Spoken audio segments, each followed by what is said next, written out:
Olá, espero que esteja tudo bem convosco. Estamos aqui hoje para mais um tema de saúde.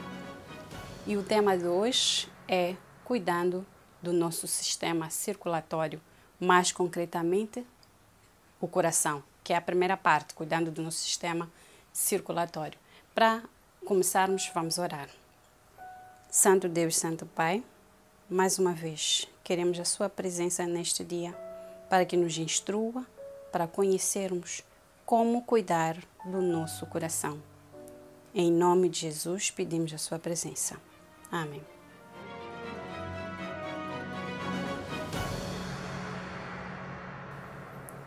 O nosso coração funciona todos os dias ele está a funcionar. O ritmo cardíaco está lá todos os dias, a sua pulsação está lá em todo momento, sem se cansar, para que possa garantir o bombeamento do sangue para todas as partes do corpo.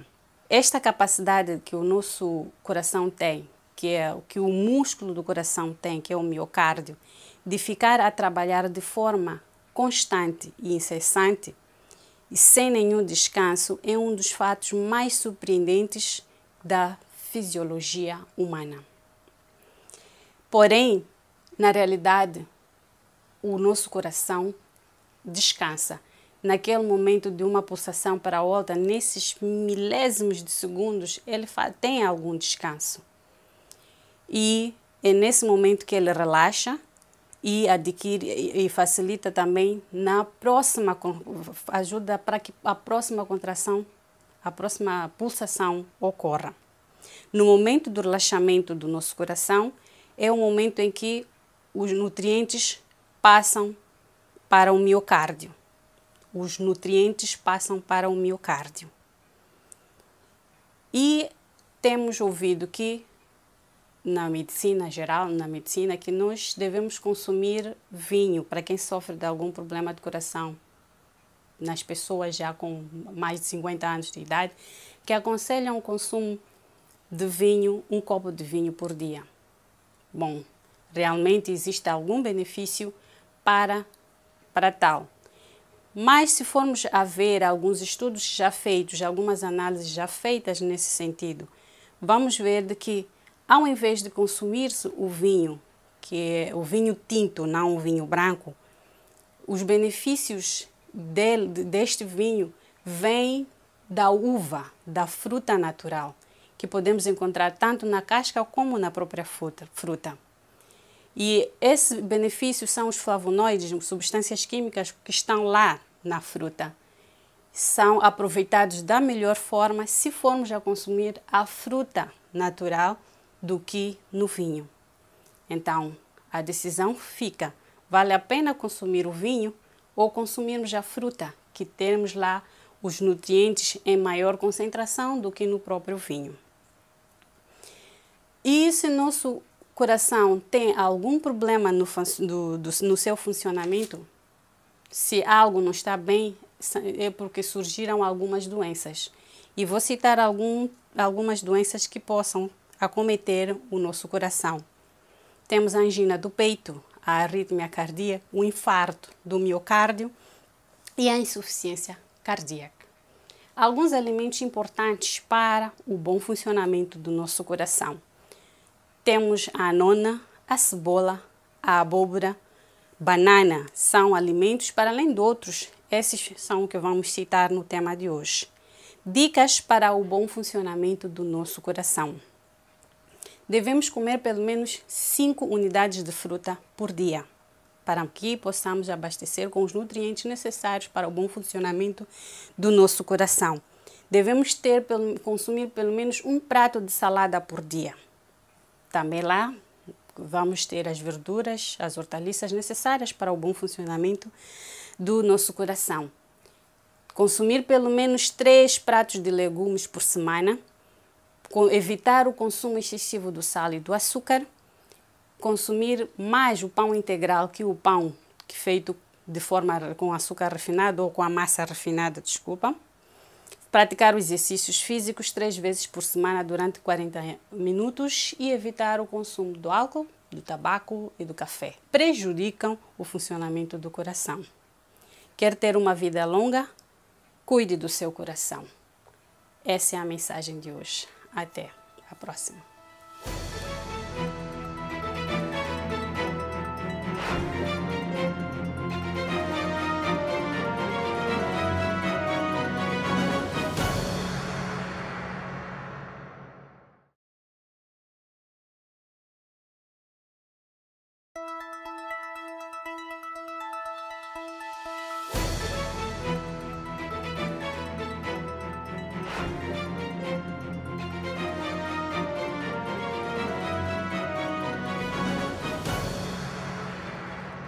Olá, querido amigo, olá, querida amiga.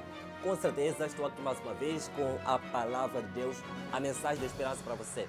Estamos numa série especial, o Apocalipse para hoje. Vozes e visões. Você percebe que agora estamos entrando na quarta lição.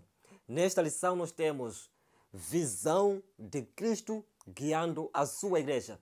Na verdade, o Apocalipse fala sobre as 7 igrejas, que são com certeza as igrejas da Ásia Menor. É a representação das igrejas naquele tempo, mas também representando as fases da igreja cristã ao longo da história, até a volta de Jesus. Seja bem-vindo mais uma vez e vamos juntos para essa passagem bíblica, o capítulo 3. Percebeu? No verso 14, aqui nós temos uma carta à igreja de Laodiceia. Eu li para você, esteja muito atento, por favor. Diz assim a palavra de Deus: ao anjo da igreja em Laodiceia, escreve: estas coisas diz o Amém. Percebeu? A testemunha fiel, a verdadeira, o princípio da criação de Deus. Tome nota, o princípio da criação de Deus. E agora no verso 15, diz assim: conheço as tuas obras, que nem és frio, nem quente.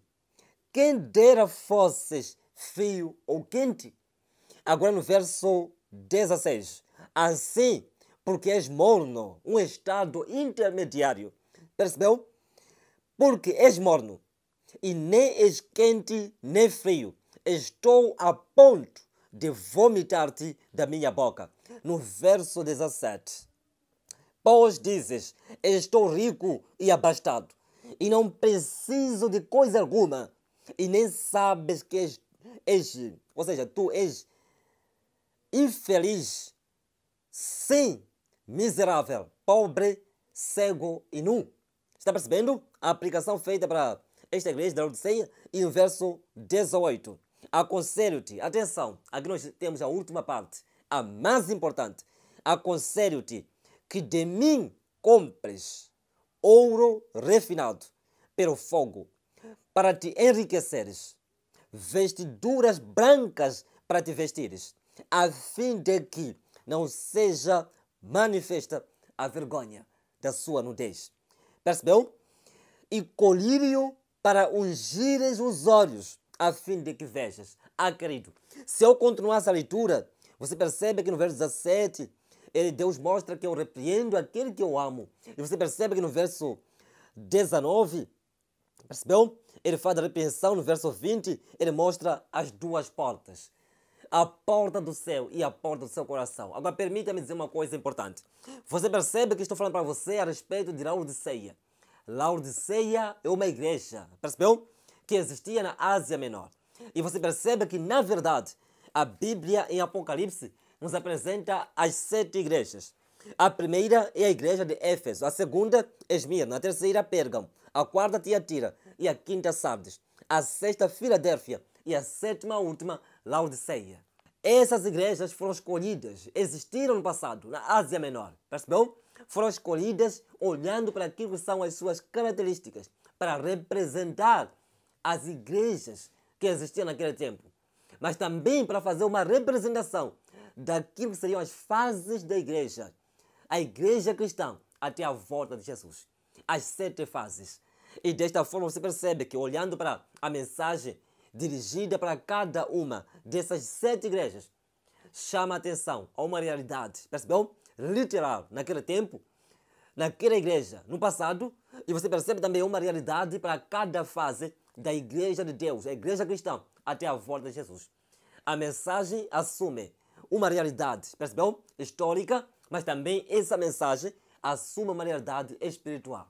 Desta forma, nós temos a aplicação espiritual para você de cada mensagem que é apresentada aqui em cada fase.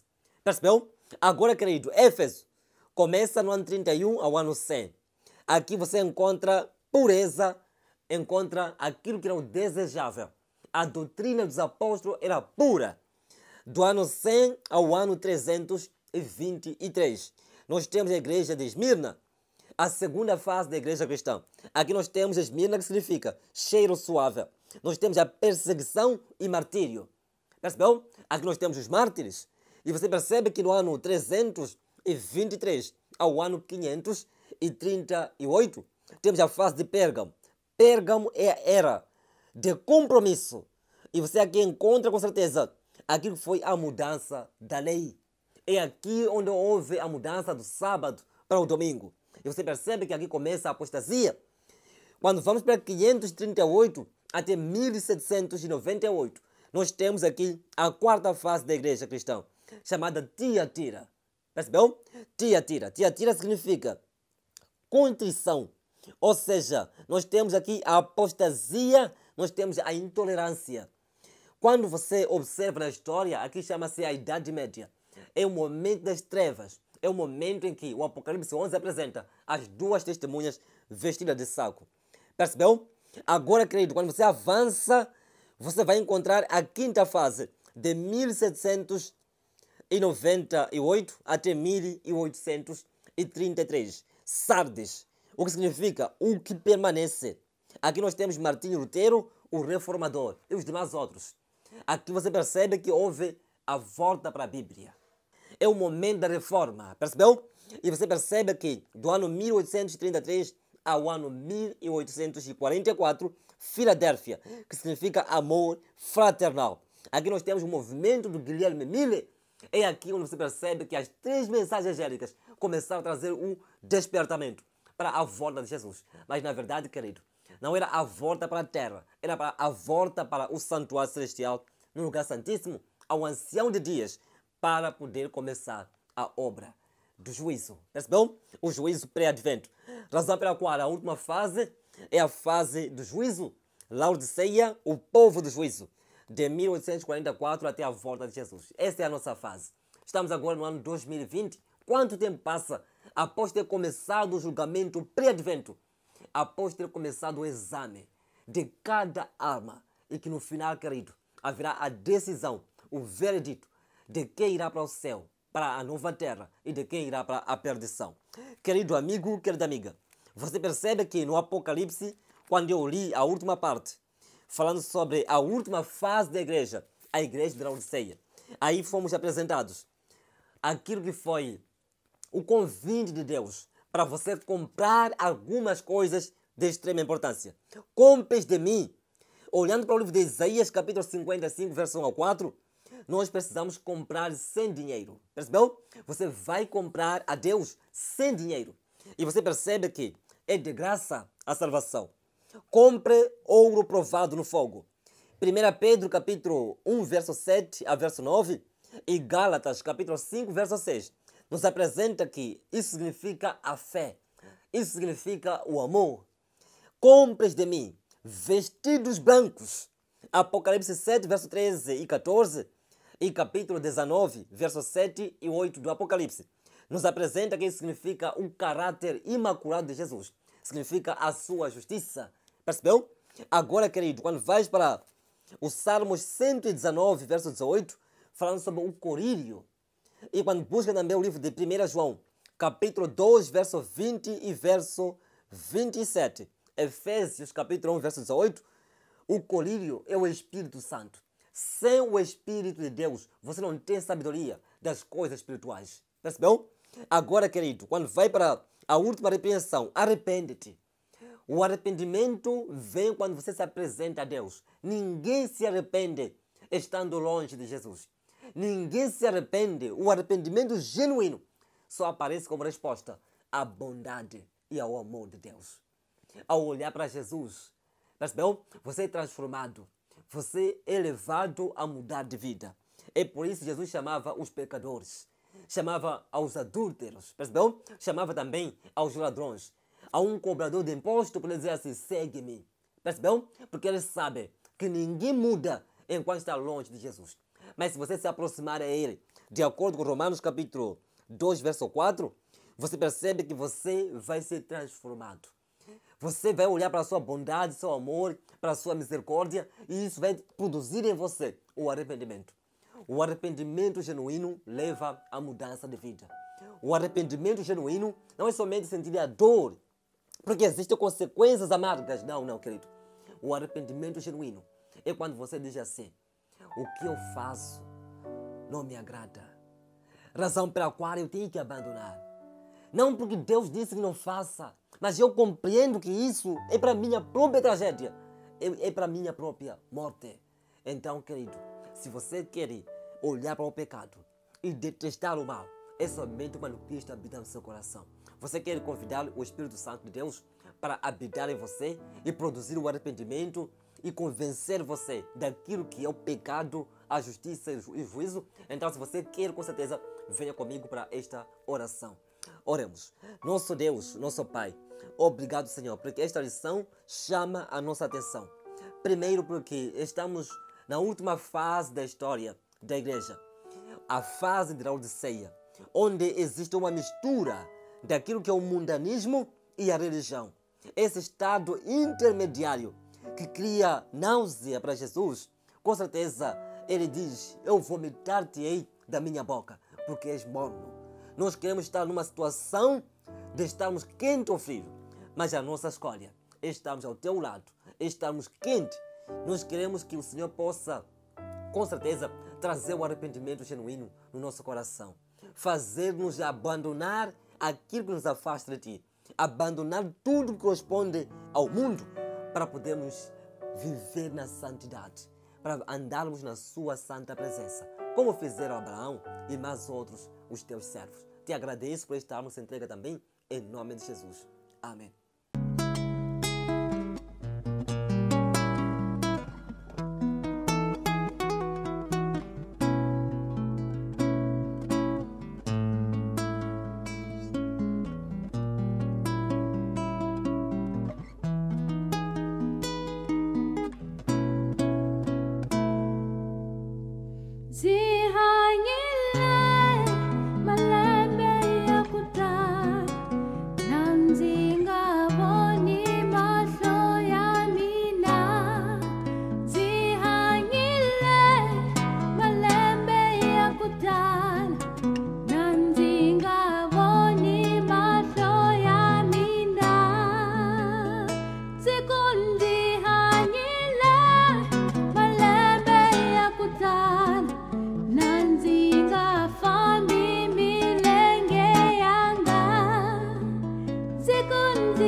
Salam za Yesu.